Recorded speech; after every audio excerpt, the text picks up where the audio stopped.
суу тармагына 1 миллиард сом бөлүнүп, техникаларынын баары жаңырып атат. Биз азык-түлүк коопсуздугу боюнча 9-дан 6-оосун уже толугу менен камсыз кылдык. Буюрса, мындан ары дагы ушул жумуштарды улантып кете беребиз. Ички каналдарды биз толугу менен өзүбүзгө алсакпы деп атабыз. Мурун жергиликтүү бийликтердин мойнуна жүктөп коюп, азыр ошол жерде эң чоң жоготуулардын баары болуп атат.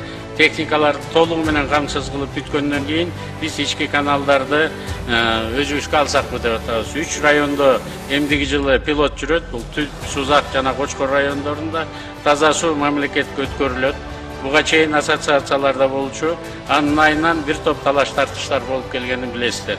Эгерде пилот жакшы этсе, анда бүт Кыргызстан боюнча биз өзүбүзгө алабыз.